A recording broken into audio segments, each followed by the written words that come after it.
This podcast is a member of the Place to Be Nation family. Visit us at placetobenation.com, the only place to be in alternate universes in our beautiful world of professional wrestling. Welcome to this month's Vision Through the Looking Glass. I am your co-host, Scott Criscuolo.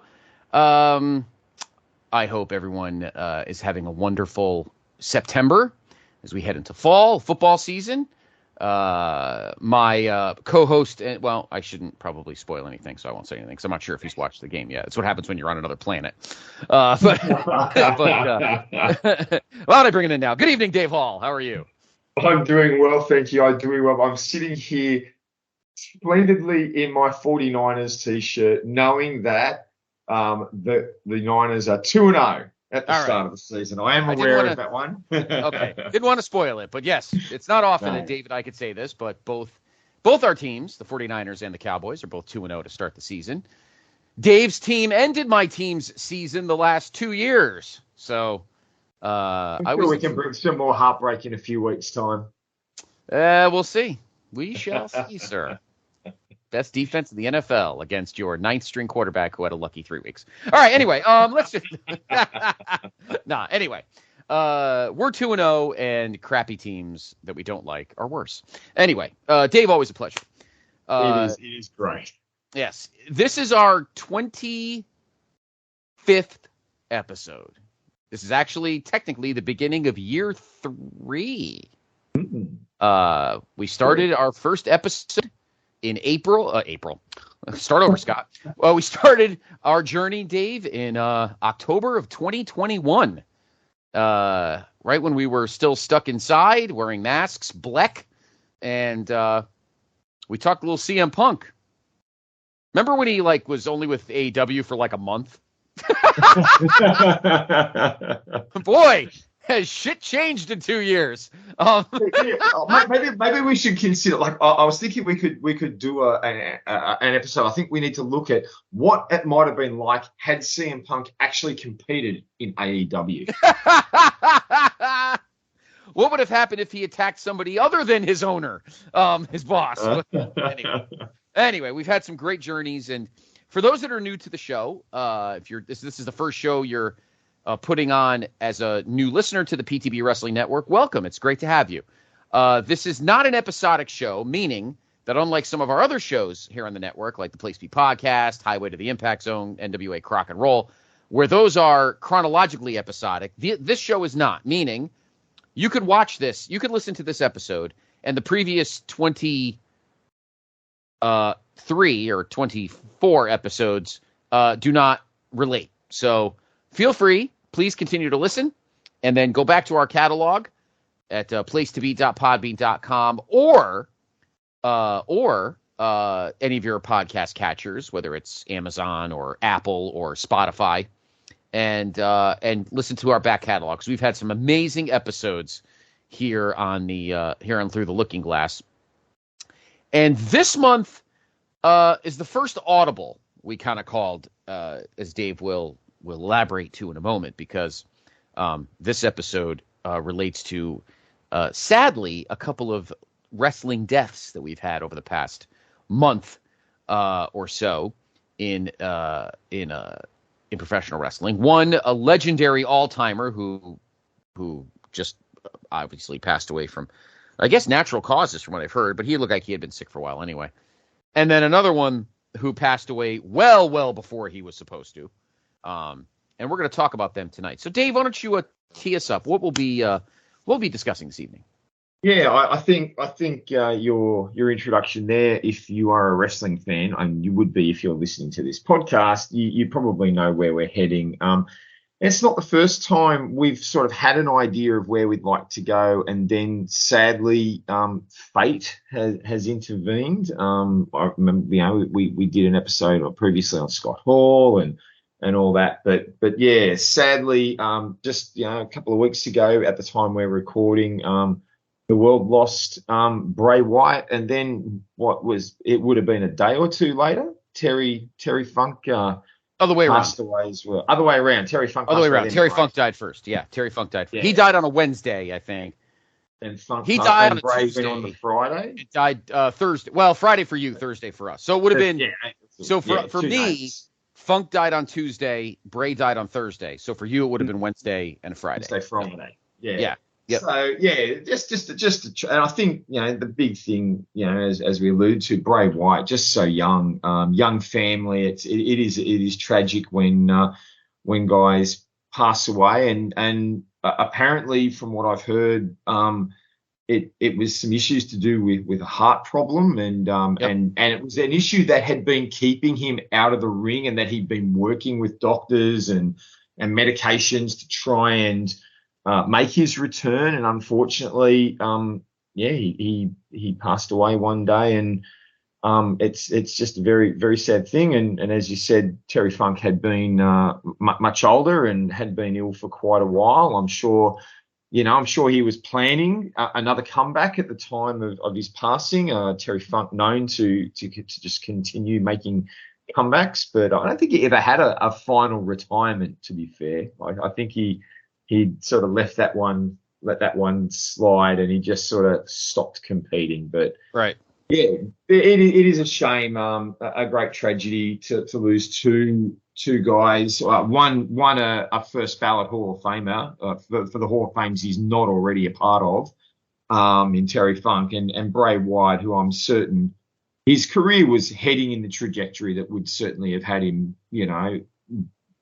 probably a shoe-in for a lot of Hall of Fames as well. So, it is a real shame. And so today we're going to, as Scott's mentioned, we've called a bit of an audible. We did have some plans and some ideas of what we were going to do this month, but no, we've decided to just look back at Bray and at Terry Funk and look at a couple of what if scenarios for them. Ironically, Bray Wyatt was going to be one of the guys we were going to talk about this month anyway. So it sort of meant that we didn't have to shift too far in direction, but.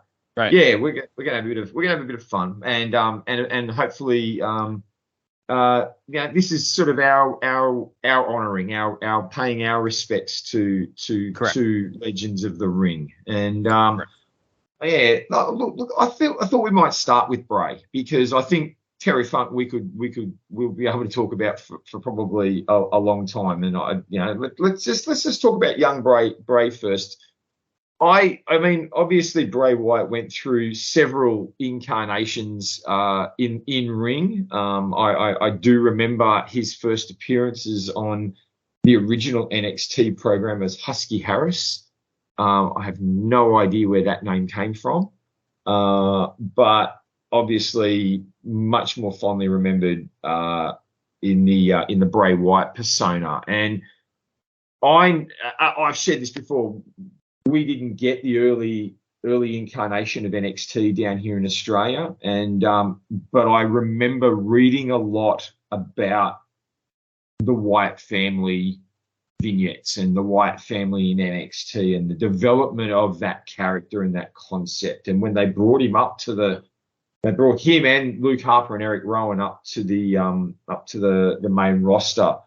It certainly. It was warranted. There was a lot of anticipation around it, because he was something unique. And I think that was what the appeal of the Wyatt family was. It was something unique. What were your impressions of those early Wyatt family days? Well, they were certainly unique. When I first saw the Bray Wyatt vignettes, which I think, they started in FCW /NXT in July of 12. So I'm gonna say, I guess it would be late May of 2013.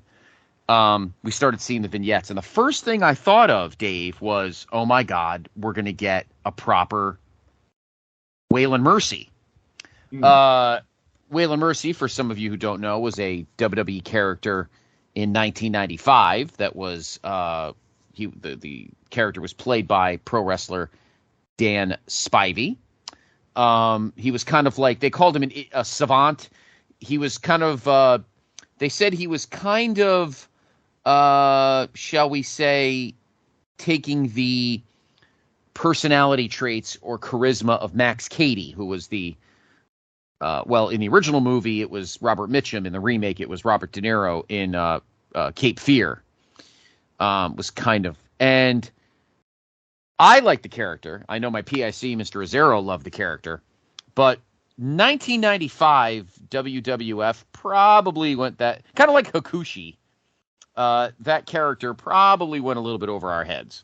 So, and I think the audience didn't really grasp it, so he died a slow death. And Whale of Mercy's body was not the best of shape either. His hips and knees were kind of shot. So, so when I saw the vignettes and him sitting in like the Everglades or whatever in like a hut with the Hawaiian shirt on, I'm thinking, oh, we're getting kind of a Whale of Mercy. This seems fun. And then I thought, oh, this goes much deeper than that. This is much deeper than Whale of Mercy or any kind of savant thing. This is very, very different. And they debuted on July 8th on Raw. They attacked Kane, and of course, that would be Bray Wyatt's first match. He would wrestle Kane in a Ring of Fire match, which is another word for an Inferno match, at SummerSlam 2013. And from there, I have to say, Dave, I was intrigued, but I was also a little bit skeptical, not of him or of the character, because I knew he would take it to the next level, because that's what he does. What concerned me was that, and it would be something that would kind of burden him later in the decade. I feel like these kind of characters that don't have that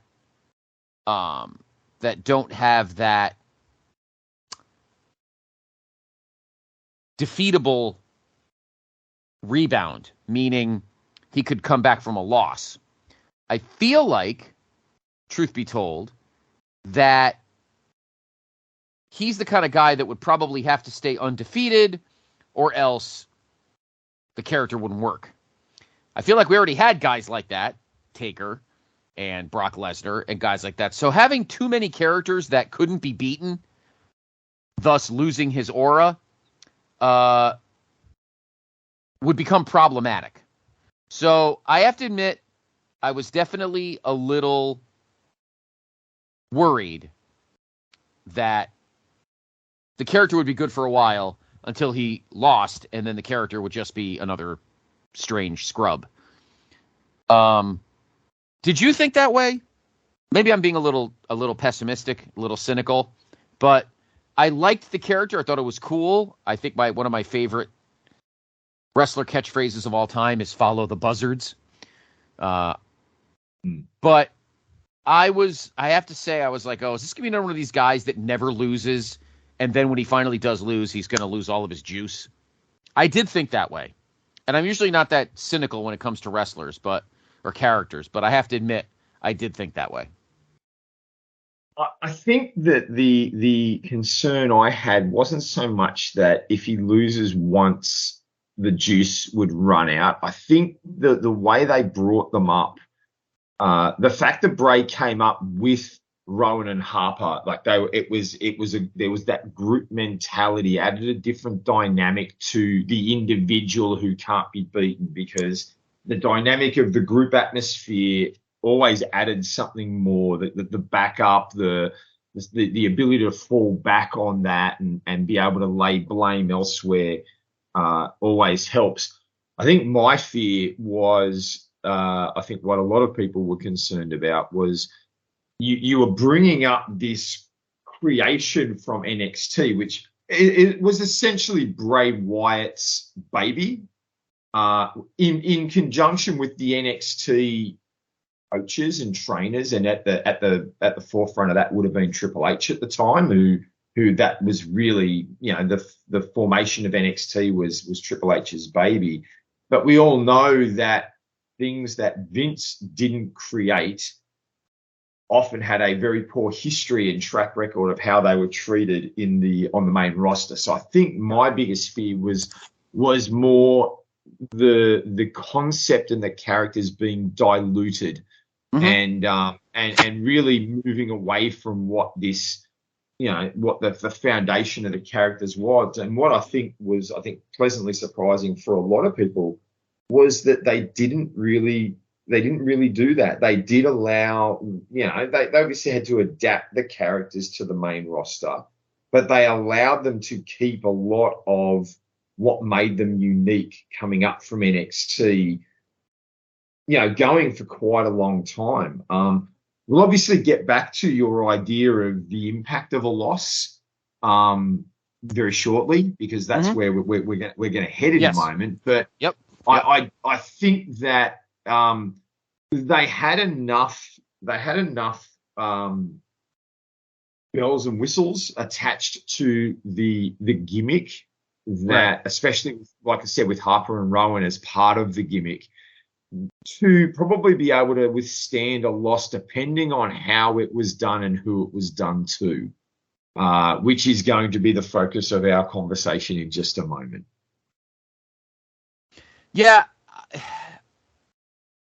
Yes, we're going to discuss when losing and winning does hurt. But he ended up having a pretty good 2013, and it was building, and then he started getting involved in the middle of the Daniel Bryan stuff. That was fun. I thought he was a great heel. I didn't know a lot about either Eric Rowan or Luke Harper. Sadly, of course, Eric Rowan is the only Wyatt family member left, unfortunately, which is also very sad. Incidentally, on a side note, I just thought of this. This is not the first time we are doing a tribute episode, per se. If you go back through for those that haven't listened, if you go through our back catalog, I guess it was last year, Dave? Last April, I think. It was either last April or last May. We did do a tribute episode on Scott Hall, who had passed away. I think it was last year.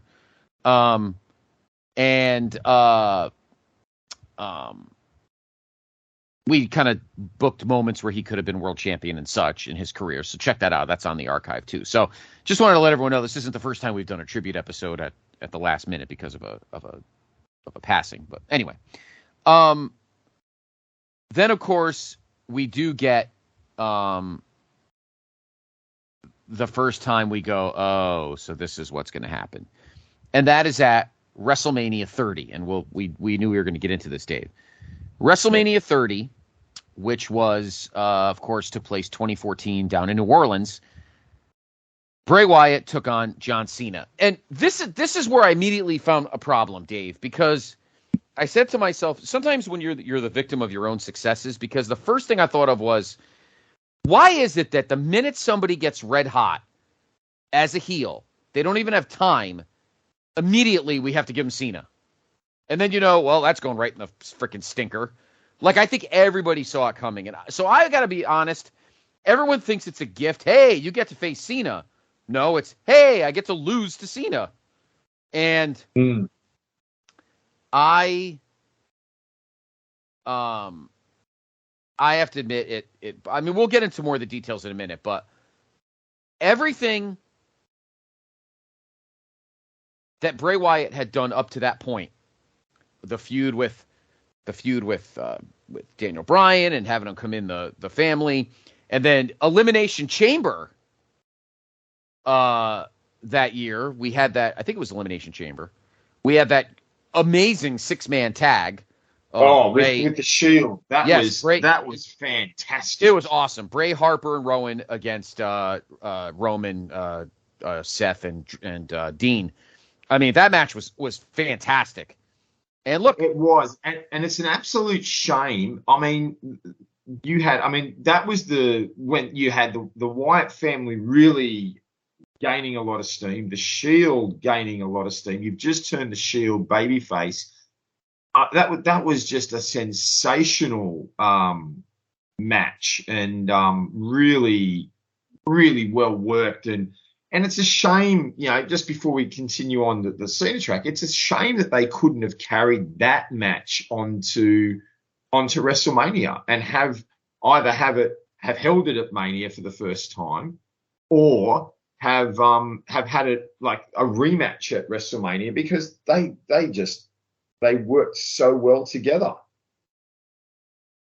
They really did, and it was an amazing chemistry, and some people called it like a throwaway match because it was just a match. Well, I mean, most people consider February pay-per-views throwaway matches anyway. I guess depending on your point of view or the year it was, but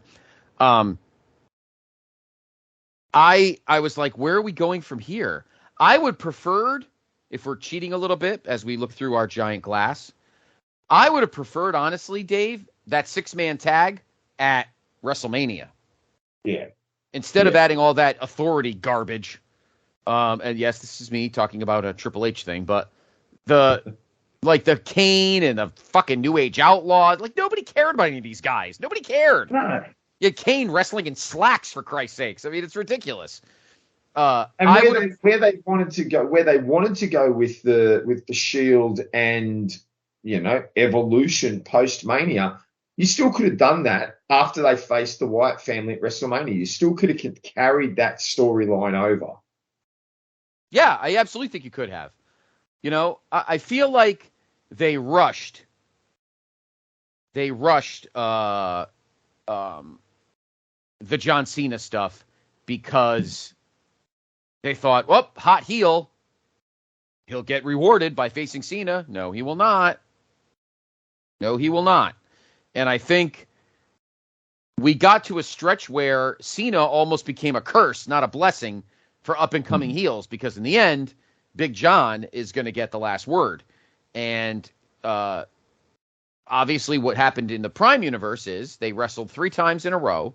They wrestled at WrestleMania 30. They wrestled at Extreme Rules. I was there for that show. That was in Jersey.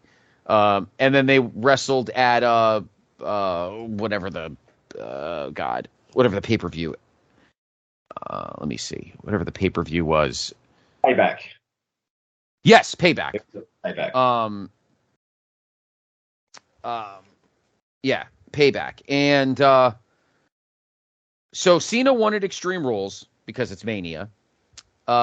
Then Bray won in the cage at Extreme Rules thanks to the Mystery Kid. And then at Payback, we had Cena win in a last man standing match, which was the second longest match of the night at 24-24. Right after the main event, the Shield defeating Evolution in 30-56. And of course, we all know what happened the next night. Seth Rollins turned heel and joined the Authority, which we will not,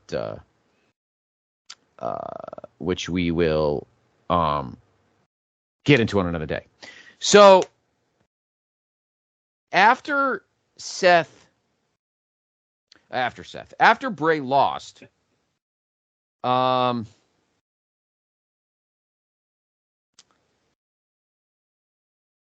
trying to figure out kind of what happened. Well, he just went. It really, if you just take it back a step, he lost and the complete momentum was gone. But I think the bigger issue was how he lost.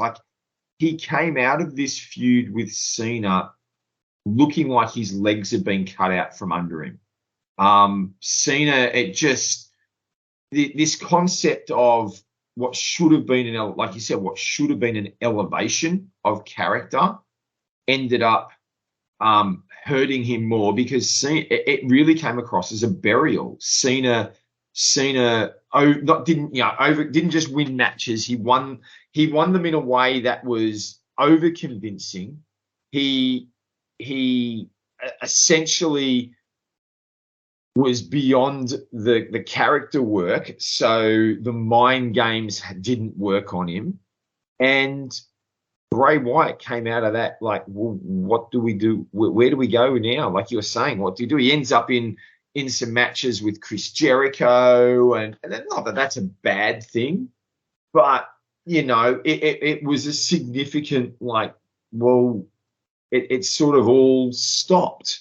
And then not long after that, they break Harper and Rowan away from him because I think they just didn't know what to do with him anymore because the Cena storyline hurt the Bray Wyatt character storyline too much. And, so when we were talking before about a loss, could it kill you?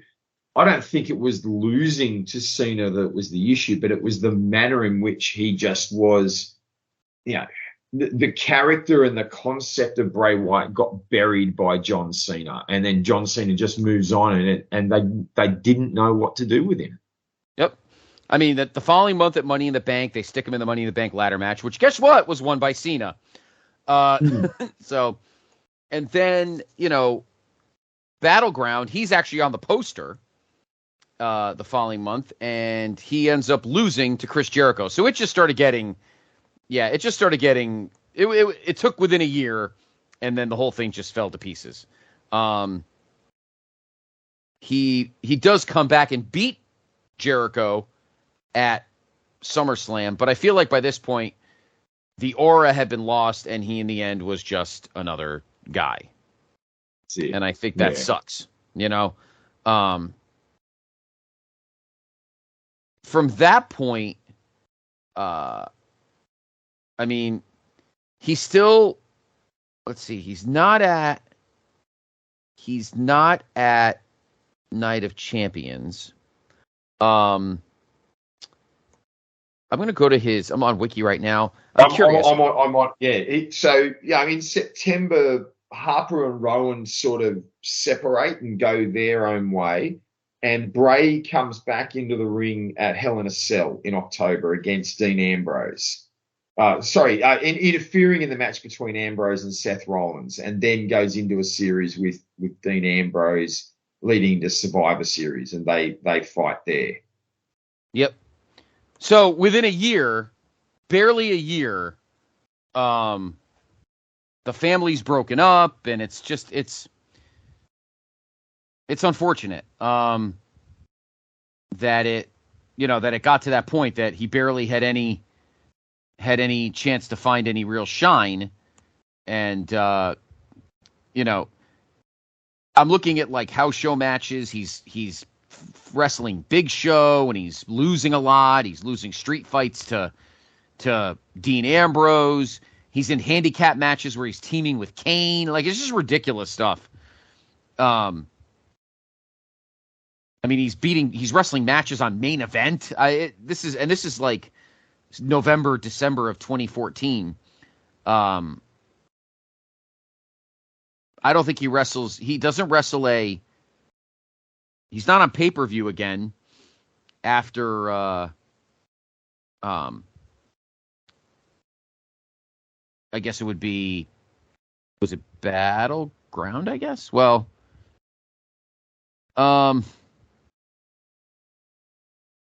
yeah, I mean, throughout most of the rest of 2014, he's just kind of floating around floating around on both shows. It's sad. It's sad what happened. It just becomes meaningless and meandering work, which is typical of what happens to a lot of guys in the company.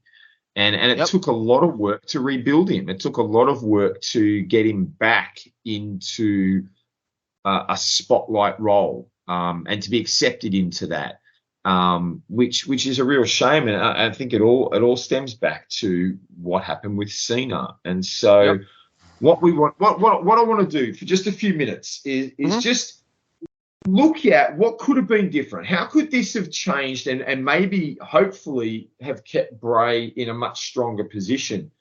And I think we just take it back to WrestleMania to start with. I think everything leading into WrestleMania. Now, as we said, it would have been great to have the Shield and the Wyatt family wrestle at WrestleMania. But I'm not going to go down that stretch. I want to propose a different idea here.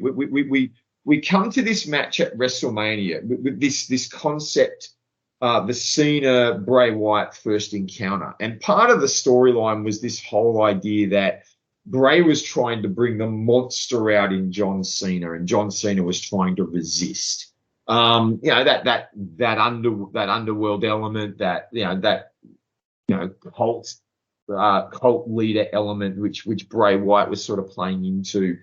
And what I think would have been a better way to go is, instead of losing to Cena at Mania, is I think you have this situation where Cena is doing everything he can to resist becoming the monster, and it costs him the match. Bray is the monster, and whether he beats him down with a chair, whatever the process is, he comes out on top. Bray wins that first match. Maybe even leaves Cena line. Maybe Cena needs to be carried out of the ring because he wouldn't take the step, and so Cena maybe gets stretchered out. I mean, can you imagine that? How well that would put Wyatt over if they're stretchering John Cena out. And it could have been a full, Harper and Rowan getting involved and the three of them beat him down, whatever. You've got this scenario where Bray is actually on top, winning the match. And I would even hazard a guess, like,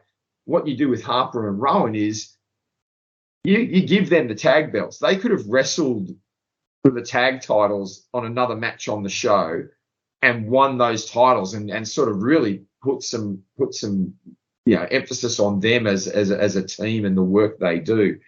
So Bray comes out of WrestleMania as, this guy who's just knocked over Cena. And we all know WrestleMania 30, that was Daniel Bryan's moment. Daniel Bryan wins the title that he should never have been in the match according to the way the storylines were supposed to go. But he forced his way in, got the win over Batista and Orton to win the title. And it really felt like they didn't have any plans. We know they didn't have any plans because it wasn't the original plan. And he ended up getting stuck with Kane. Right. So I'm thinking Bray comes out of Mania having this victory over Cena, and Bray focuses his gaze once again on Daniel Bryan, the man who he tried to have in, was made a part of the Wyatt family against his will earlier in the year, basically just broke away, so they could do what they did with him.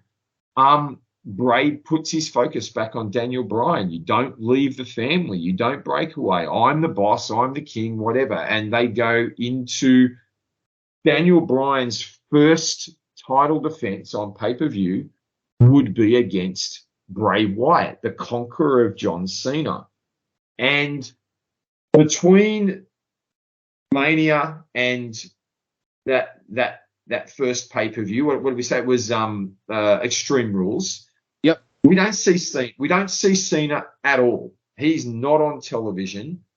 Bray is, torturing Daniel Bryan, doing everything he can. We get to Extreme Rules. Bray and Bryan could probably have a sensational match. Two young guys trying to prove themselves. Great opportunity. I think Bray Wyatt would have been an outstanding opponent for Daniel Bryan's first defense. And then maybe late in the match, the referee takes a bump, gets taken out. Maybe Bray has put when the ref's out, Bray has put Daniel Bryan down.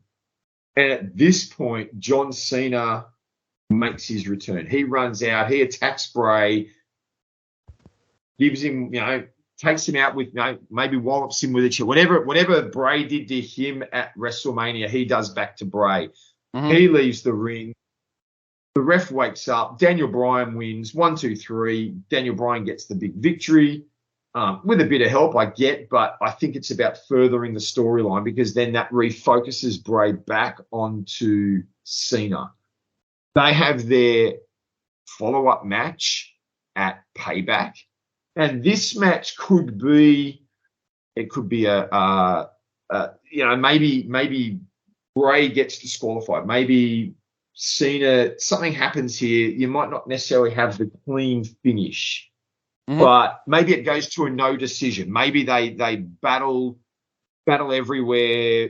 People the rest of the Wyatt family interfere. We get some form of no decision because I want it to carry on. Because then you've got Daniel Bryan needing to vacate the title. Mm-hmm. And what would have been better then, if you've got this storyline concept going of Bray having beaten Cena once, done something that had no clear outcome with Cena a second time at Money in the Bank, it's Bray who wins the title.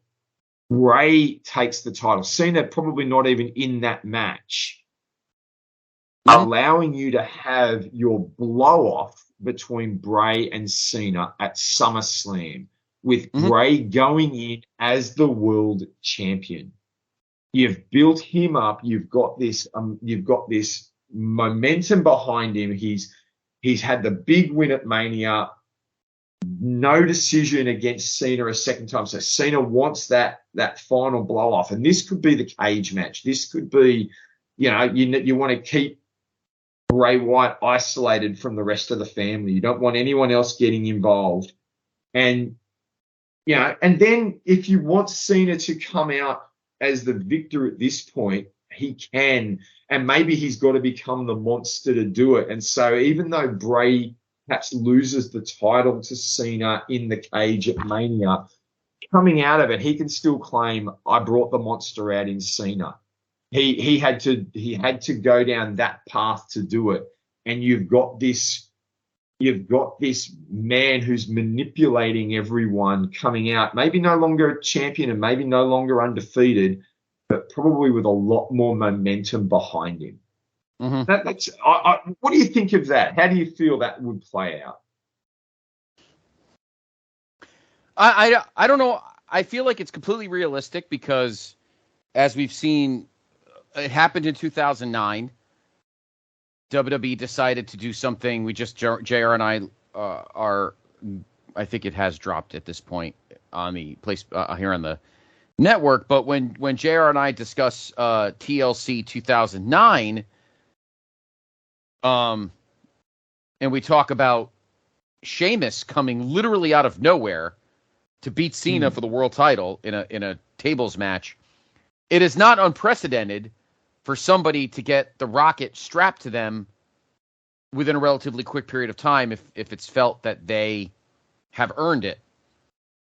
As entertaining as John Cena taking 37 suplexes from Brock Lesnar ended up being, I think Bray Wyatt is that early a champion and letting him hold the belt for several months, I think is tremendous. And I think by then, it would be almost a year later. By then, Bray starts to get a little bulletproof.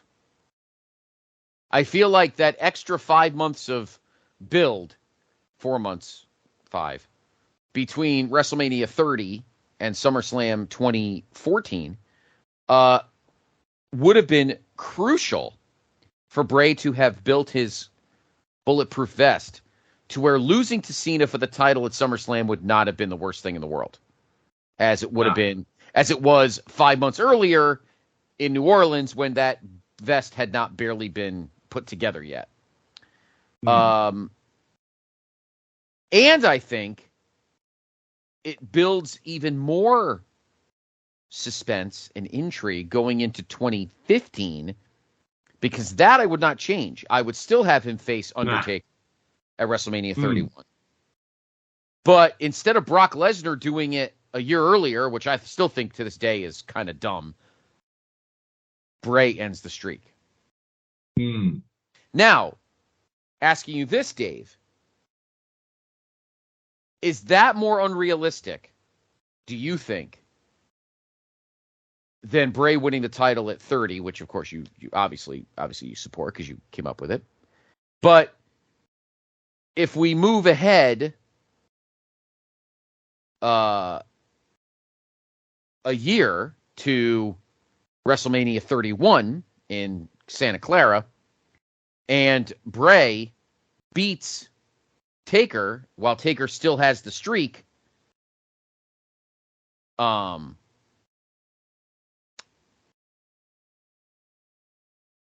that would have been epic making. And by then, everyone would have definitely believed it. And I think Taker would have had no problem with it had they waited a year. I think Brock winning I still say to this day, Brock winning in New Orleans was a colossally stupid idea.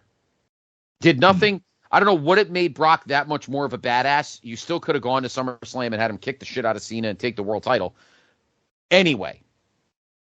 But that's just me. But I'm also a fan of kayfabe, and technically I think Taker should have retired. Yeah. I think he should have retired undefeated at WrestleMania, but that's just me. Well, I think that you've got a good point there, because if you don't have Brock take the streak, we've talked about that. You can go back into our archives, everyone. We've talked about the streak and maybe who should have broken it. And you can go and listen to that episode later and then enjoy that one. And we've discussed some options there.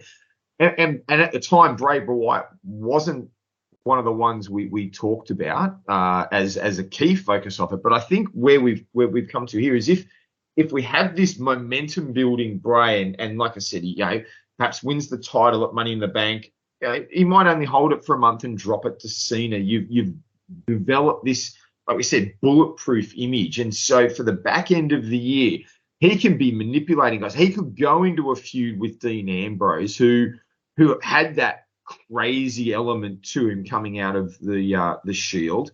And you could have really built something a bit more prominent, a bit more memorable between those two. And then you could have Bray turn his sights on on Taker. And if Taker hasn't lost the streak, then that match becomes really intriguing, because you've got a guy who, you've got the personification of death and evil and the underworld that was the Undertaker, against a guy who is almost a mirror image. You've got a mirror image in the making, in a guy who is also evil and manipulative and master of the underworld. And while it's not the same character, you've got that potential of, hey, Bray Wyatt beating Undertaker would be a genuine possibility here, especially with Harper and Rowan still by his side. He has the ability to do it. He's beaten Cena. He's beaten, he beat Cena last year at WrestleMania. Could he end the streak? And, we know that a lot of the intrigue with the streak was there a perception that the person he was facing, that Taker was facing, would they be accepted as a winner? And I think the changing of these 6 months for Bray Wyatt that we've talked about creates a persona that has him elevated to a guy who could genuinely beat Taker and be accepted and allow him to move on. And if he's beaten Cena the year before, he not only maybe ends the streak but becomes the new streak. Like he could almost take it on like, well, I'm the personification of the streak. I've taken it away from Undertaker and I now hold it. And even if it's only for another year, you could play up this idea that Bray Wyatt, he could say, I am the personification of the streak. I've absorbed the aura of the Undertaker when I beat him. And now it becomes, well, who's going to beat Bray Wyatt at WrestleMania? And you could do that for a couple of years and have a bit of fun with that. And I think it would have genuinely been a very intriguing character to see. And then when you get to the point where you break Harper and Rowan away from him, you do it in a way where they're trying to break the hold and the grip of the family, and it's launching them to that single push and drive that they had the talent for by breaking away from the clutches of the head of the family. Very, very similar. I guess it creates a very similar vibe to what they did with Jey Uso and Roman Reigns, breaking away from the clutches of the head of the family. Yeah.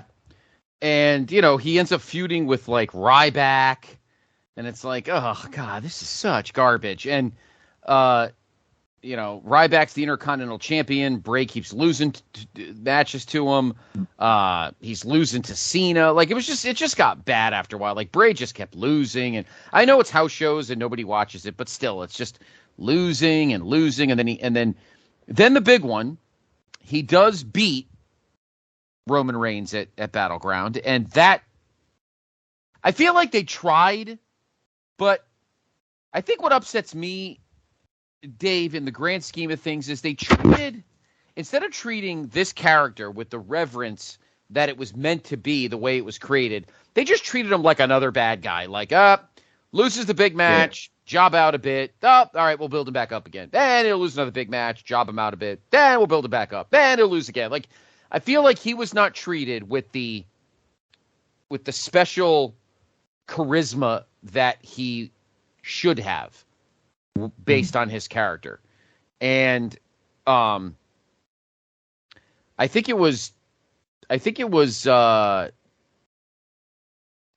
this following year, 2016, when I believe he was approached to go to WrestleMania and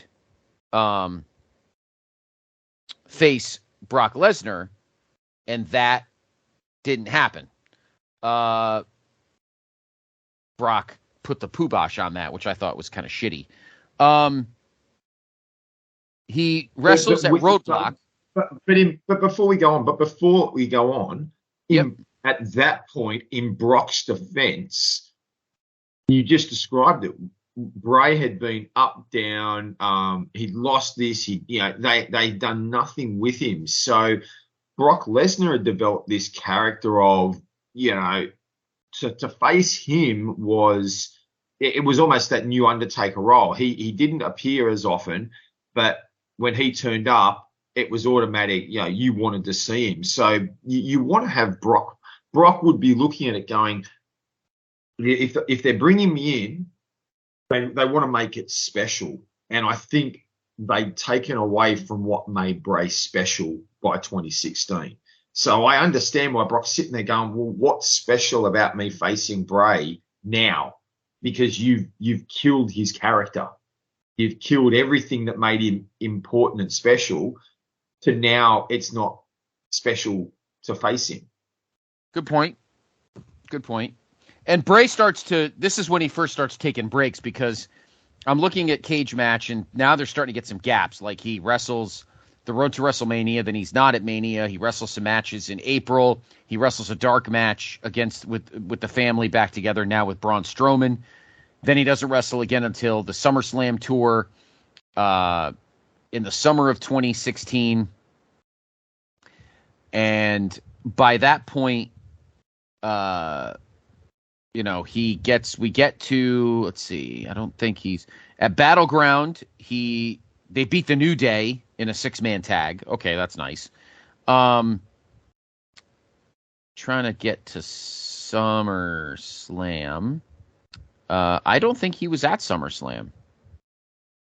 No, he was not. No, he was not at SummerSlam. He doesn't wrestle. His next pay-per-view is Backlash. He loses to Kane.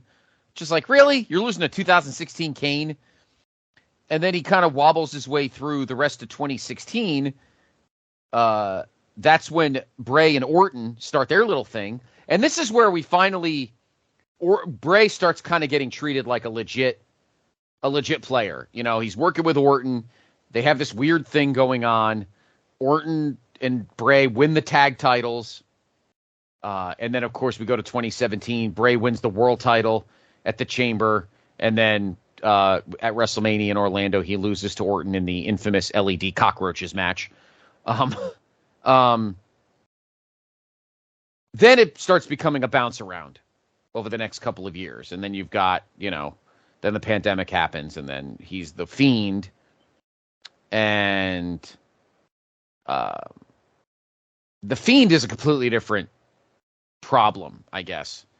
Because, again, now you've gotten a case of another great character that seems to never be able to lose. I loved the Fiend in the sense that I loved the mask, and I thought the packaging was put together. How do you think, Dave, unless you have something on your mind, what do you think, could the Fiend have been handled better? Was it handled fine? I Look, the Fiend was an interesting one. And maybe I never fully grasped where they wanted to take the character. I always thought the Fiend, it looked like they could have done. I felt what they were trying to do with some of the early storylines was almost create this dual personality, almost a Jekyll and Hyde concept with him, where the Fiend, and I guess it's similar to the Finn Balor demon character, but in a different way because it was an extension. Whereas I felt they were trying to create this idea of there's this fun-loving, upbeat character that we know is sinister underneath, and then the Fiend is the real dark depth personality. I thought they were trying to get like a dual personality concept going, and when the Fiend comes out, look out! It's the Fiend is even more evil and vicious and monstrous than what the original Bray Wyatt character was. That's what I thought they were trying to get to, which I think would have been really intriguing to let it play out and to maybe even see it pop in and out during a match. Like, he's wrestling a match as Bray and yet morphs into the Fiend in the match. I thought that could have been really intriguing. Yeah. That's how I perceived the character. Whether that's what it was supposed to be, I don't know, but that was the perception I had.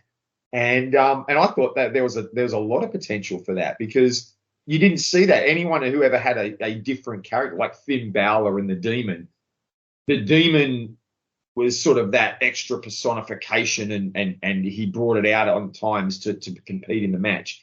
Mick Foley had the three faces, but you never saw them in one match. And I thought, could you imagine if he's in this match and he morphs?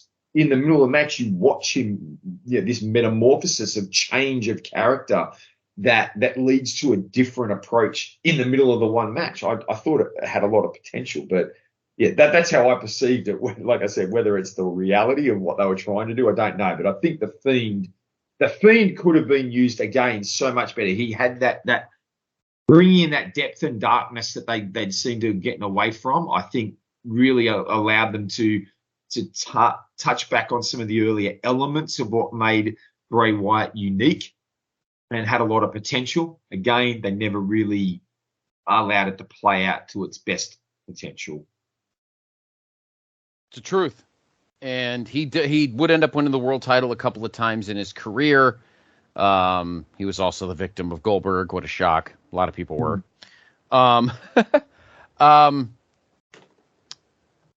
I think overall, he will go down as one of the most intriguing characters of all time. Seemed like a wonderful guy. I still love Follow the Buzzards. I think that's one of my favorite. I regret, probably because they were just always scared of blowing it, but we never really got a legit Sister Abigail. I mean, we could say what we want about Alexa Bliss, but I guess she was Sister Abigail. I still to this day don't know what the point was. That's just I did like the Fun House. I did like Firefly Fun House. That was hilarious with the creepy puppets. I thought that was pretty good. I don't think Alexa was ever supposed to be Sister Abigail. I always loved the idea that they'd come out at one point. I remember one rumor running around that they might actually introduce Sister Abigail being Bo Dallas. I know there are a few different ideas of the role that Bo Dallas could play, but I always thought that would have been a bit of fun too. Like Sister Abigail was actually a guy, and the warped mind and all that. It could have been a bit of fun. So, but I never thought it would be Alexa, but I think eventually we would have had a reveal of Sister Abigail eventually. But sadly, that will never happen.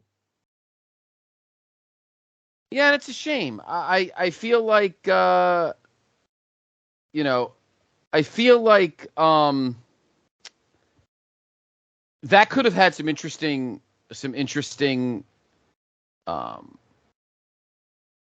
scenarios as to her literally calling the shots. I think that could have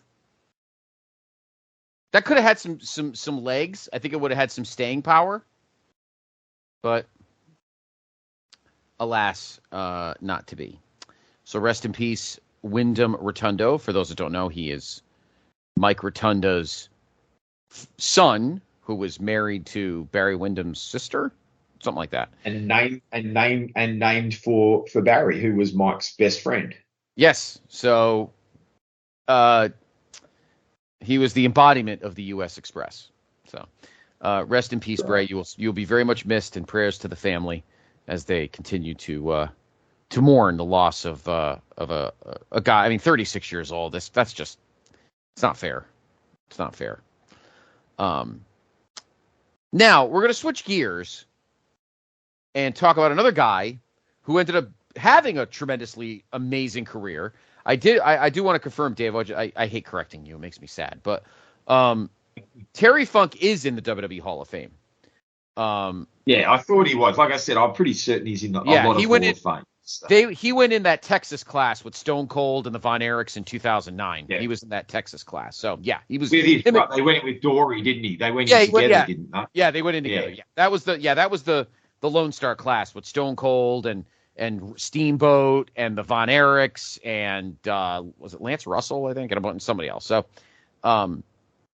Terry Funk is an icon. I mean, He's a former NWA World's Heavyweight Champion. He's a former ECW champion. He's the guy that pretty much put them on life support on his back while the product grew.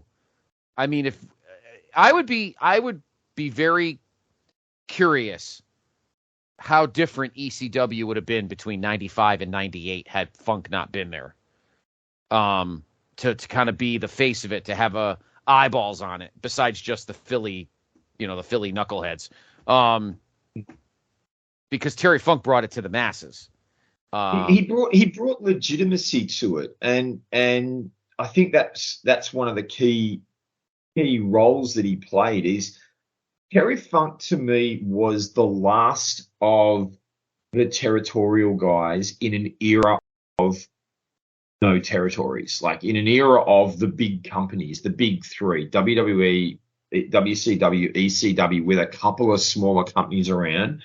Terry Funk was still the last of the territory guys. He'd turn up for a little while, do some things, and then he'd leave and he'd go elsewhere. And he'd turn up, do some things there, then he'd leave. And he didn't stay anywhere for too long, but wherever he went, he was always in prominent roles, and he was a featured player. And when it came to ECW, he was a guy that brought that legitimate element. He's a player in the business that was respected, and people would tune in because of him. Absolutely. It doesn't matter whether it was Crockett, Florida, Texas, San Antonio, his own promotion in Amarillo, Memphis.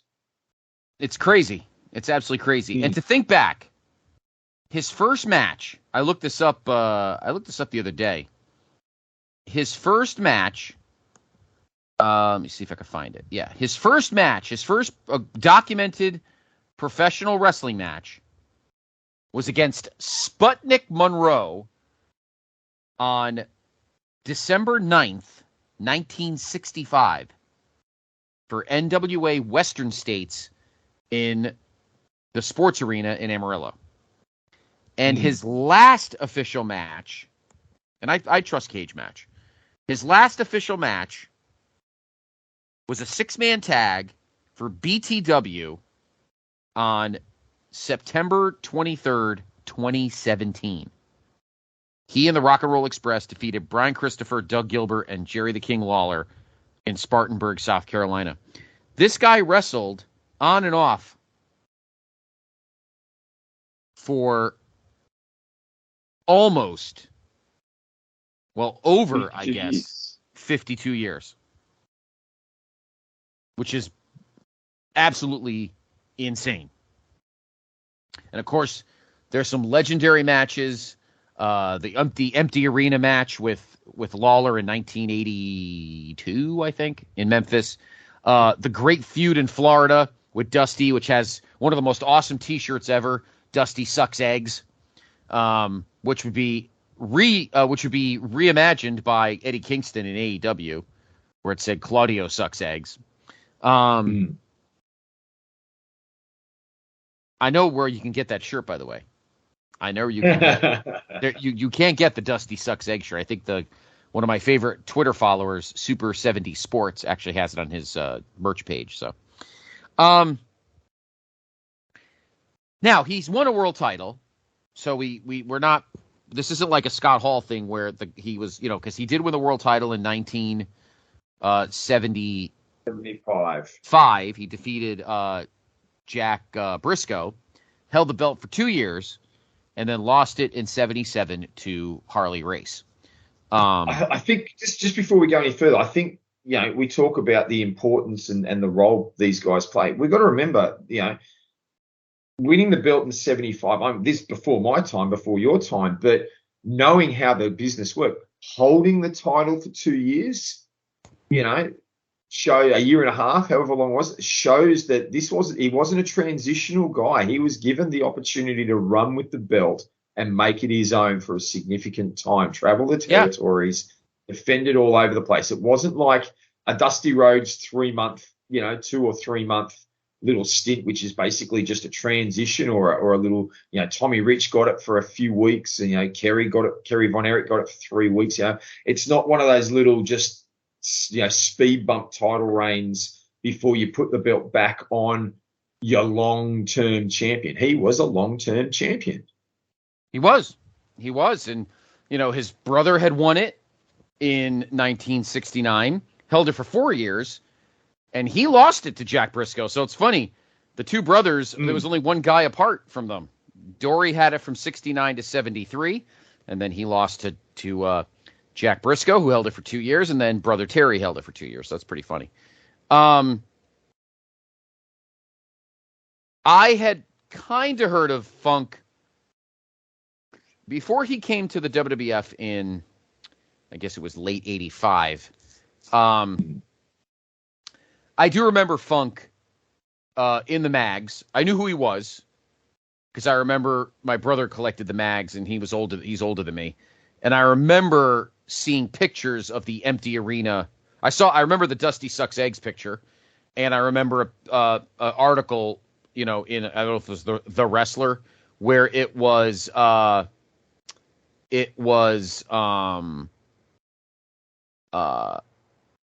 promoting and building up the match with Lawler in the empty arena in Memphis.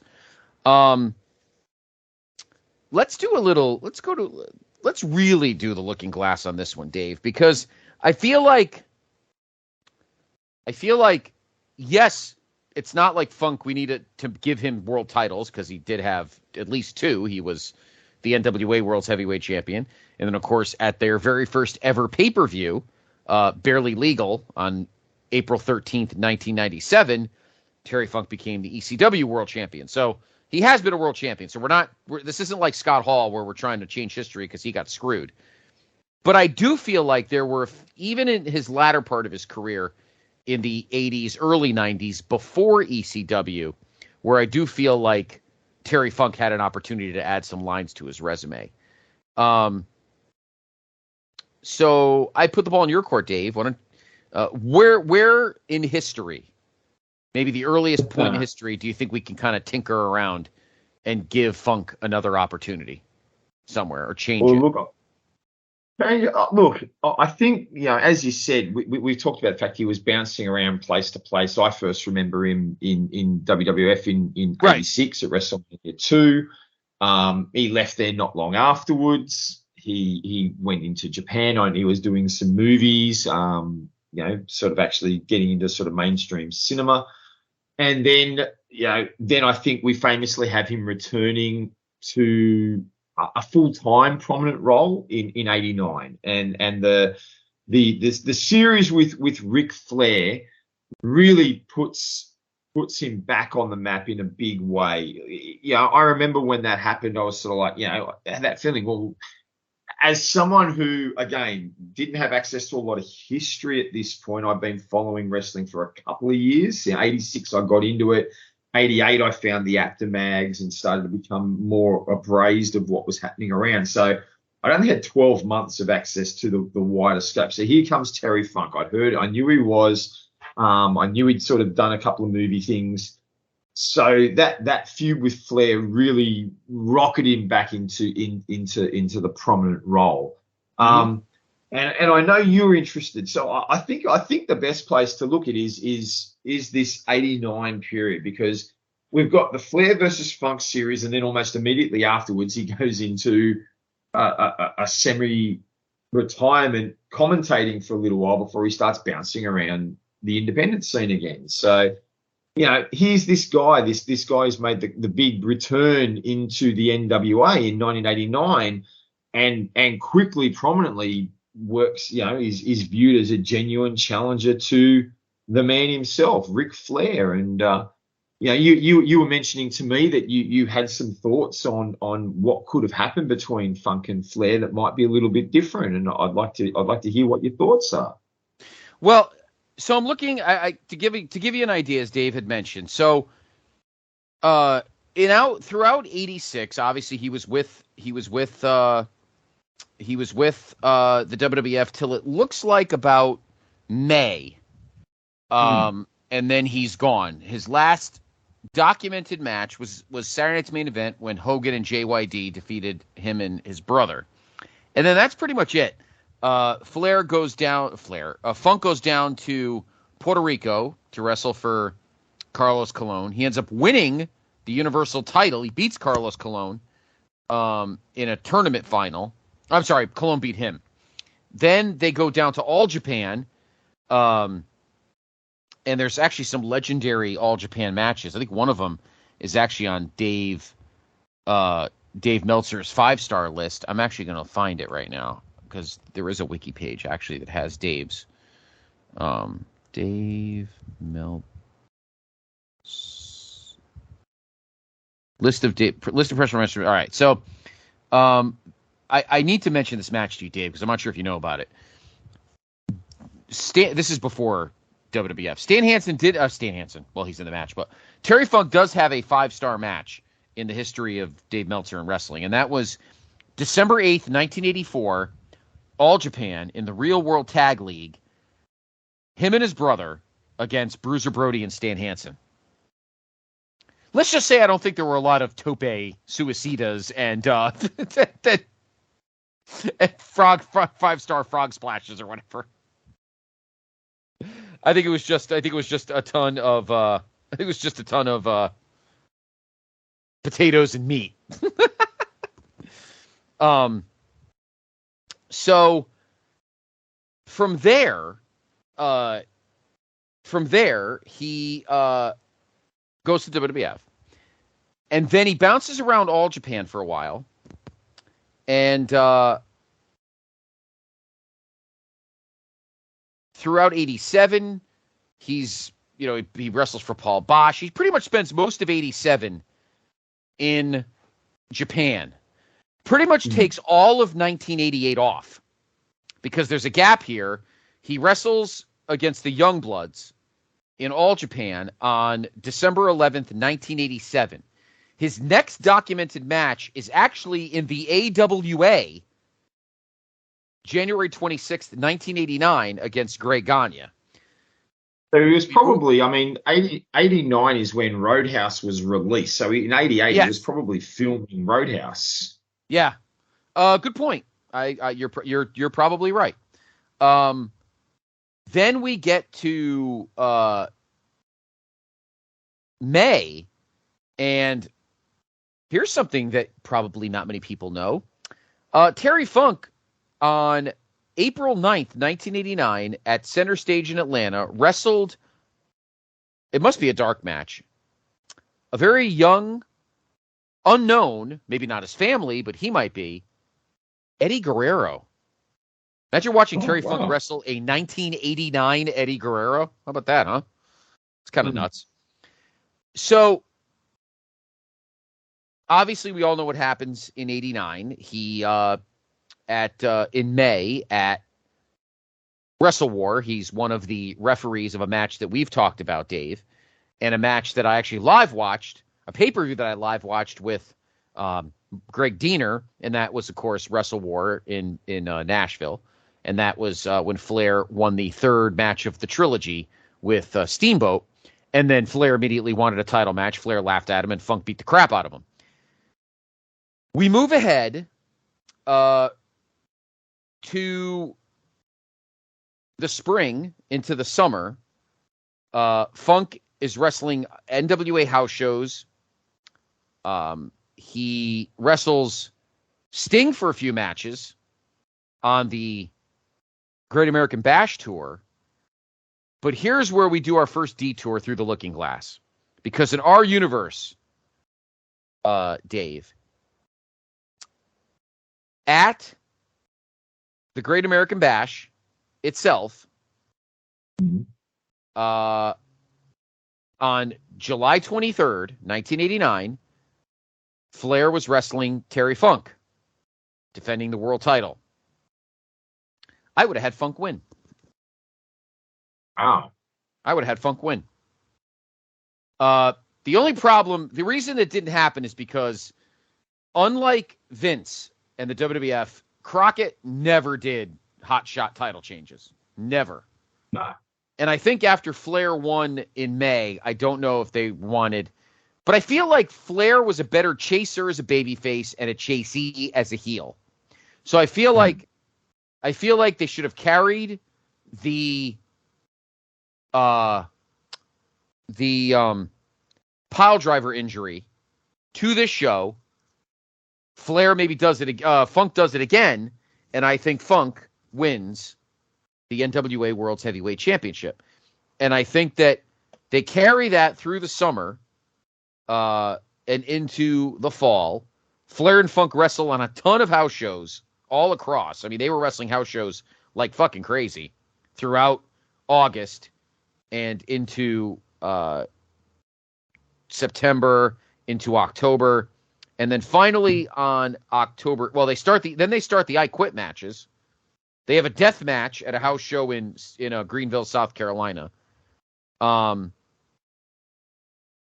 Halloween Havoc, they have the Thunderdome match where Flair and Sting took on Funk and Muta with Bruno as the ref. We all know the Horsemen win that match, and that's fine.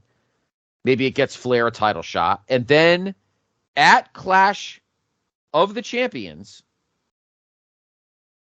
on November 15th in Troy, New York, at New York Knockout in the I Quit match, that is where Flair wins the title back. Why does it have to be? Or do you skip it here, build it? Maybe you do this, Dave. Let me correct that. Excuse me. You build this, and then we move ahead because after that I Quit match, Funk's gone. Funk does not come back until his next documented match is not until June 23rd, 1990. Yeah. He spends a bunch of time doing commentary for WCW after that. Yeah. Yeah. He wrestles in Jersey at something. But I think they skip the I Quit match, maybe have Flair wrestle some hump in JTEX. And then at Starrcade 89, instead of that fucking weird tournament thing they did, you have Flair and Funk in an I Quit in the main event, and Flair wins the world title back. I don't understand why that couldn't have been done. I think that's perfectly cool. Yeah, I think it's certainly a reasonable approach. I question whether I would have had him win the title as quick. I might have maybe had Flair win the Great American Bash match by DQ, but Funk just goes crazy. Okay. And then what you could do is you could build to a match at either, maybe you build it instead of having the Thunderdome tag match at Halloween Havoc, you build to some sort of gimmick match there, a no DQ, a Texas Death, something that will favor Funk's brawling, and Funk does something nefarious to grab the title, and then he can have it for a couple of months with, like you said, with a rematch at Starrcade, and Flair wins the title back there. I think Flair winning the title back comprehensively win. I just wonder and I only say holding off the title change from Flair to Funk at Great American Bash. I only say that because he'd only just won the title in May. He'd had 3 months without the belt when Steamboat had beaten him, and to lose essentially his first match back in the ring after that sensational series with Steamboat I just wonder how accepting fans would have been of it. Where if you bring out the Funk is crazy, beats up Flair, wins by DQ, like Flair wins by DQ, but Flair's like, I've got to get the win. I'm not that's not what I'm here. I'm not satisfied. I might have my hand raised, but I didn't really win anything. Funk keep beating me up. I'm still in the same position. And so you've got that blood feud concept going with Flair. And maybe the blood feud element gets too much from him in the match against, he's in whatever it is, a no DQ match. He has opportunities to win, but he wants to draw blood. He wants to hurt Funk. He wants to end his career. And because he won't take opportunities maybe for a pin when he could do it, Funk gets a victory, securing a title. And then, as you said, then we get back and Flair needs to refocus to regain the title. I've got to get back. I've got to focus. I've got to move beyond that blood feud element, and I need to make sure I'm here to win the match. And they can have a barnstorming match. They can have the I Quit match at that could be what it was. Flair was trying to injure him, and referee might have been out, whatever, but he wouldn't get the win. So now we're going to have I Quit. He's going to quit. He will quit this time. I'm going to make him do it, and I'm going to win the title back when I do. Mm-hmm. I like that idea. That's a good alternative. Yeah, absolutely. You don't want to hot shot it too much. It's a tough one. Incidentally, he does win another title on November 5th, 1990. He wins the USWA Unified title. He beats Lawler at the Mid-South Coliseum. Beats Lawler. Yeah. Everyone beats Lawler for the USWA title, though. I know, because Lawler's got to win it back, which he does. He beats Funk on March 11th, 1991. So most of the next couple of years, Funk is bouncing around Japan. He's in All Japan, tagging with Dory. His first foray into ECW comes on January 23rd, 1993. He beats Eddie Gilbert in an I Quit Texas death match at Battle of the Belts in Philly. And then this is where I think it's around this time that Funk starts to kind of lose his mind a little bit. because now Funk turns the page and becomes Crazy Terry the Funker. Yeah. In FMW in Japan on May 5th, 1993, love the name of this match. He wrestles Anita, the lunatic. No rope, barbed wire, current blast, super large time bomb death match. Way too many words. He does win the TV title eventually. He beats Jimmy Snuka in October, and he's in ECW almost exclusively, except for a couple of MTWs here and there. Of course, the big moment, he leaves ECW and, of course, goes back to WCW in August and joins the Stud Stable. Yeah. Arn Anderson, Bunkhouse Buck, that crew. And he's there pretty much till October.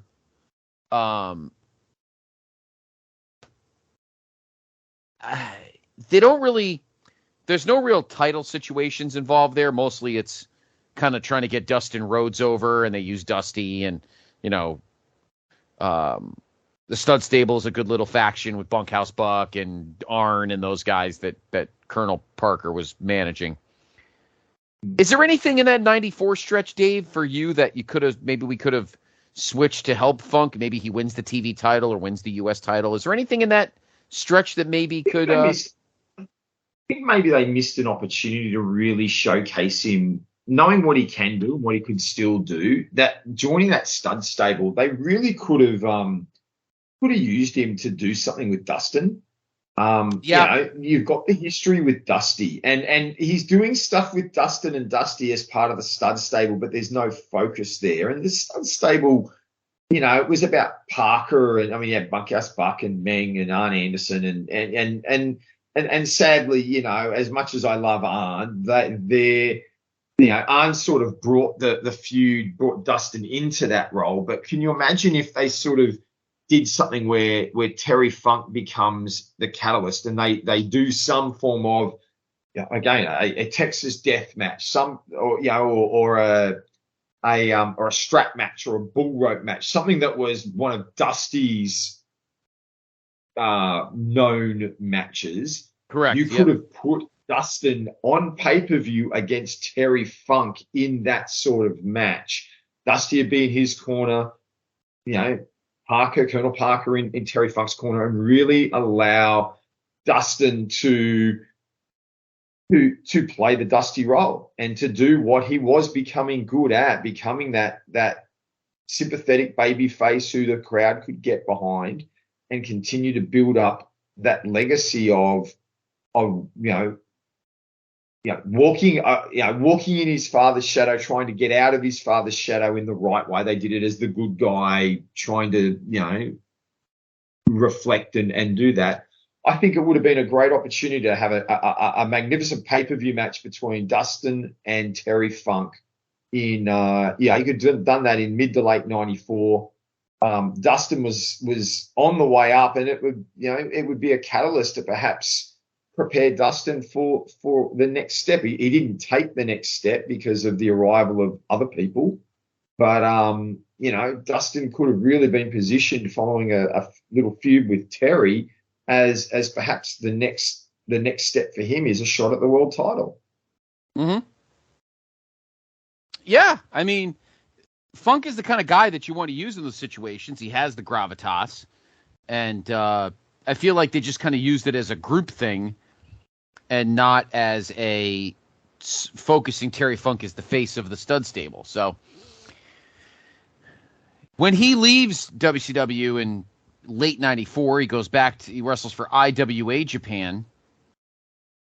And now that's the famous deathmatch tournament and deathmatch series with Mick Foley. Yes, that let's see. That starts happening in the beginning of 95. He does win another title. He's the NWC heavyweight title, whatever that is. He beats it's a tournament, I guess. He loses to Sabu. When we get to the death matches, he wrestles. There is a match he wrestles for NWA New Jersey against Abdullah the Butcher. Could you imagine those matches? Good grief. So the big tournament that Dave is referring to took place on August 20th, 1995. The show was called IWA Japan Kawasaki Dream at the Kawasaki Stadium. It was a tournament. In the quarterfinal, a barbed wire board and chain match. He beat Leatherface, which I think many consider is Leatherface the former. That's the former Corporal Kirshner, right? I think so. I'm going to confirm that before I put my foot in my mouth, but I'm probably right. Let me see. I am pretty sure that. Let me find core. Because it's going to bother me, so I need to look at it now. That's, as everyone knows, that's kind of what I am. So, by the way, that Corporal Kirshner, he passed away in 2021. Remember, he died like 3 times. Yes, he wrestled in IWA under the name Leatherface. Yeah. That's right. He reportedly died in 2006, but it was announced 6 days later he was still alive. But then he did die just 2 years ago of a heart attack at the age of 64. So, yeah. So that is Corporal Kirchner is Leatherface. Then in the semifinals, in a barbed wire board and glass match, he beats Tiger Jeet Singh. And then in the match that everybody knows, and keep an eye out in October on the Place Be podcast, because something may be going on involving this match. Just keeping that in your head. The no ropes, barbed wire, exploding barbed wire boards, and exploding ring time bomb death match. Cactus Jack. Isn't that, I mean, Jesus, Dave, is there anything more they could have added? Nuclear bomb. Well, there's no mention of thumbtacks in there, and we all know that Cactus loves thumbtacks. So. Yeah, exactly. In 13 minutes and 21 seconds, Cactus beats Funk, and of course, from that night, those two would become lifelong friends. And I think this is where I'd like to sort of probably take our next journey through the Looking Glass, because this is famous, and we've all heard the stories. And Foley, Foley returned home from the trip with a burned arm and all that sort of thing. Yep. But Mick Foley in his book and in subsequent interviews has talked about the fact how when he was in WWF if we jump ahead to WWF in sort of 96, 97 and the movement towards WrestleMania 14, Mick Foley has talked about the fact that he pitched an idea to Vince McMahon to have a series of death matches with Terry Funk in WWF, culminating at WrestleMania 14. Instead, what we got the arrival of Chainsaw Charlie, and the concept of the two ended up feuding with each other never came about, and the rest is WWF Attitude history. But I'd love to look at the idea of what it might have looked like if this did happen. If maybe not so much to the super extreme, but if we look at that late 97, early 98 time period, bringing Terry Funk in. I think you could picture, Mick Foley has been a babyface for a little while now. He's had the series of matches with Triple H. Mm-hmm. He's been we've seen the arrival of Dude Love.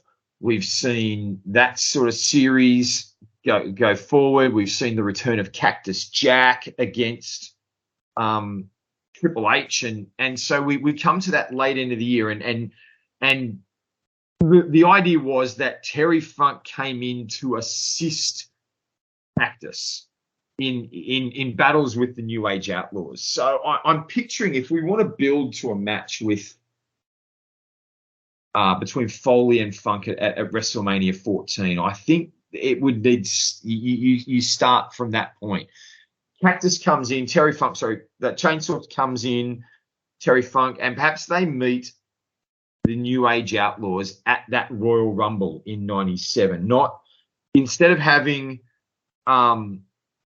that match with LOD, perhaps it's with Cactus and Chainsaw, and maybe something happens in the match. Chainsaw accidentally knocks Cactus out with a chair or a bin or something like that, and the Outlaws get the win, which leads you then a bit more into that 1 versus 2 moment in the Royal Rumble, where them actually battling each other seems to have a little bit more meaning to it, because they've just lost a match together, and one of them has cost the other one the match. So when they come into the ring and start pounding each other with chairs and garbage cans and all that, there's a little bit more oomph and meaning to it, probably leading to Mankind eliminating Funk. I think you can then continue the whole 3 faces of Foley through the rest of the Rumble, and that storyline can remain intact. But the next night, Chainsaw Charlie and Terry Funk start arguing. There's that disagreement. You what did you do? You cost me. I brought you in to help me, and Mick can be. You cost me. The thing, and they start genuinely, wanting to actually let's settle this in the ring. Let's settle this with a match. With what we're known for. No DQ, whatever it is. You start off small. They go in and have a match. It ends in a double DQ because they both start bringing toys into the ring, beating each other up, and the ref calls for the bell. And we have a match on Raw. No contest. They've been beating each other up. And that maybe over the next couple of weeks, something that they just have one match after the other. It's just like, well, we had no result last week. We're going to go again this week. And this week it's, maybe it's a no DQ match. And so instead of a match ending in, having a result in the ring, then they just battle down the aisle. So it's no DQ, but they get counted out. So the following week we go, well, no DQ, no count out. Okay, and so maybe in this case we end in a no contest. They both lying on the ground, unable to get up. Who knows? You build and add something to it each week. Then you can have them face each other off at No Way Out of Texas. Right. You could have them meet each other there. Again, you're building the gimmick each time. And this time maybe,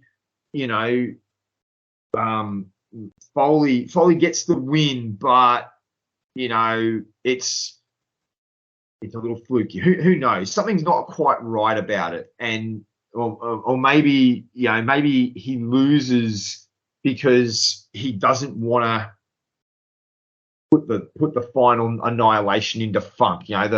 He's going to wallop a Funk maybe with his hands cuffed behind his back or whatever, and he refuses to do it, and he uncuffs him, and then Funk wallops him and gets the victory. Funk does what it takes to get the victory, and then they can start build. Then you've got this momentum. They had some battles, they can't do it. Cactus had the opportunity to win the match, but he wouldn't lurch into that dark side yet. Are we getting back to the dark side? We're coming back to Bray here. Getting back to that dark side element, and so. Leading into Mania, then it's like that big death match of some sort, not exploding ring or whatever, but something that sits in the confines of acceptability to the World Wrestling Federation at the time. But it's all about I've got to if I'm going to beat Terry Funk, I've got to unleash everything. I've got to come at him with everything. I've got almost reminiscent of what they did later in the year with the Mick Foley Terry Funk match, where Foley regains the number one contendership because he's got to beat his best friend within an inch of his life. Except you don't have McMahon pulling the strings here. Funk's beckoning him and baiting him to do it, and Foley is in his interviews realizing he's got to tap in. He's gonna unleash every element of the King of the Death match, and then at Mania, they go for it, and they just have this massive, wild brawl with weapons and blood and all sorts of chaos. Foley gets the win, puts Funk down. He gets the win, and you've got a foundation then for why Vince McMahon would want Mick Foley, Mankind, Dude Love, whichever character comes out, you've got an element, a legitimate foundation of, well, Vince wants this guy because this guy just destroyed his best friend at WrestleMania. He might be able to take down Steve Austin. Mm-hmm. Oh. I think Stone Cold would have been, he probably would have marked out at that to be able to have a feud with Funk. I like that. I think, what's funny, Dave, about that? I feel like if the Attitude Era was a little older, Vince would have gone for that. I think he was just kind of scared at the unknown. Yeah. Oh, I agree. Totally. I think he wasn't sure what the Attitude Era was going to be or how he was going to execute it, which is why I think he wouldn't have gone that far. I agree with you. I think it would have been awesome. I didn't like the one night vacate of the tag team titles. I thought that was dumb. And no one loves the New Age Outlaws more than I do, but I thought that was kind of stupid. But I know they did that to kind of reboot, because Shawn leaving and all that. And the next night they had to, fix all that crap. And so they had to pretty much reboot DX, which is why they did that. But you can reboot DX without having Mick Foley and Terry Funk as a part of that storyline. You could reboot DX and the Outlaws with any tag team in the division, really. True. No, I agree. You're right. Probably the Nation, because that was how the feud was going, is throughout the rest of the spring into the summer of '98. That's kind of what they were doing. I like that. I like that, Dave. I like that a lot. I think that would have been fun. I think if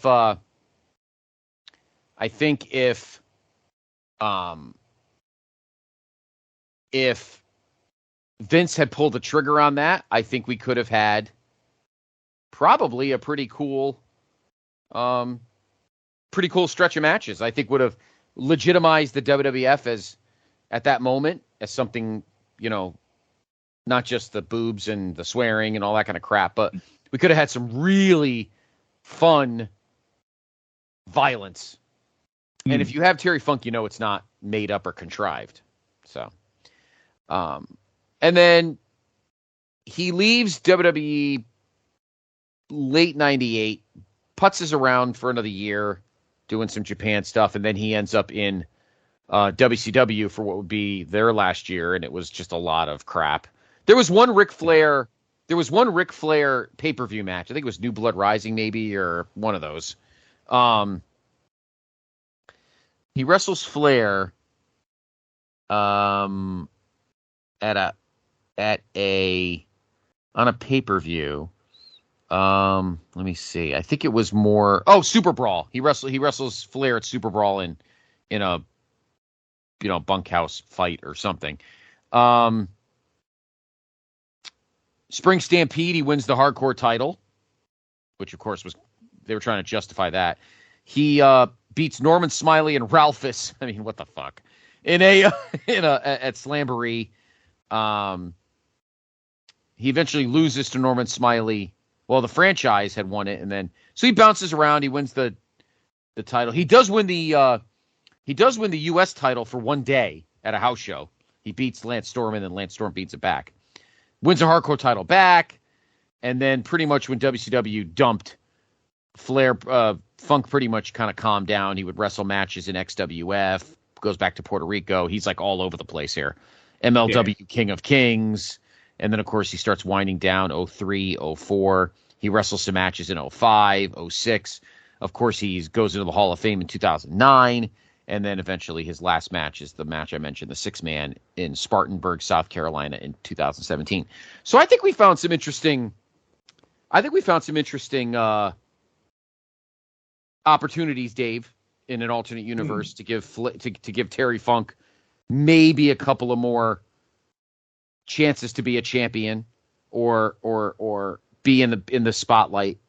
I wouldn't have probably changed anything in ECW. I think his ECW run was fine. He wins the title at Barely Legal. Him and Sabu have that ridiculous barbed wire match where they're picking barbs out of each other's crotches. That was unnerving. So I wouldn't touch his ECW run. But just to recap, what we gave him a world title shot and made him world champion in 1989. We gave him some extra shine in 1994 to maybe help put over Dustin Rhodes. And then Dave comes up with an amazing run of just pure violence, not only to help Cactus Jack or Mick Foley, but to put over the WWE or the WWF at the time as a new direction as they're battling WCW in the Monday Night War. I hope we did this. I hope we did this justice. I hope we did everybody proud because we love Terry Funk and we love Bray Wyatt. We miss them terribly. So we thought we'd give them a little bit of extra shine and give them tribute. This one was a little tougher than Scott Hall because, well, Bray Wyatt had his opportunities. We came up with some good alternate opportunities, a lot of good ones. Terry Funk, again, he already had a great resume and he's in the Hall of Fame. So we just wanted to give him a couple extra lines on his resume. But it wasn't like Scott Hall, Dave, where we did the Scott Hall episode for a guy who never won any world titles and tried to find slots, particularly in that dark cloud of 1995 WWF. There could have been an opportunity for him. So we hope you enjoyed this episode, everybody. Something a little different for all of you. Dave, where can everyone find you? You can reach out to me through Facebook, everyone. Love to hear from you. I'm Dave Hall on Facebook. You can send me a personal message. You can pop messages in the various threads for the episodes. And you can also hear me over on the North-South Connection on the Cronoso podcast. Drops fortnightly. And we've just dropped the second part to our Survivor Series. No, sorry, Survivor Series. To our Saturday night's main event episode. It was 2 parts. So that's just dropped. And in a couple of weeks' time, you will hear Survivor Series 1988. So check that out. Nice. The slew of characters that you hear on a fortnightly basis on the Cronoso. Wonderful. Yes. Dave bounces around the Place to Be group page. He's in the Place to Be Nation group itself. We post the shows all the time, so he's always floating around. Obviously, you can follow me on Twitter at Scott C. Podfather, but please follow the brand on Twitter at PTBN Wrestling. That one's just so important. We post the podcast. I do the wrestling time travel, where every day I put in what shows happened in history on this date, what big pay-per-views, WWE, WCW, ECW, Impact, New Japan, Ring of Honor. We did a poll. It's now closed, but I did a poll for myself and Greg Diener for the September episode of Wrestle Tracks. We put a poll up of what we should do for a show. I'm not going to spoil it because I think the poll is closed. I shouldn't say a thing because I did it, but we're choosing between Fall Brawl 1994, In Your House Mind Games 1996, and Unforgiven 2000. So poll up on the Twitter page for what month themed show Greg and I are going to do. So, but stay with here, the PTB Wrestling Network. We are the OG. We give you the best in classic wrestling content. We also do a couple of new things. Of course, Place to Be Nation's main event, the NWA Saturday Special, which includes now Impact analysis and recaps. So many great things. Stay with us. We always entertain you. We always have a lot of fun. Join us in October for something. Dave and I aren't sure yet. We haven't done a mailbag in a while, so we might kick a mailbag idea around. We'll see. But we are. And if you've got, just on that, if you've got ideas, we'd love to hear from you. Drop us a line because we are looking at doing a mailbag soon. Whether it's next month or the one after, drop us some thoughts. What are some what if scenarios? What are some looking glasses, that little rabbit holes you'd like us to jump down? Perhaps you'd like to hear some thoughts on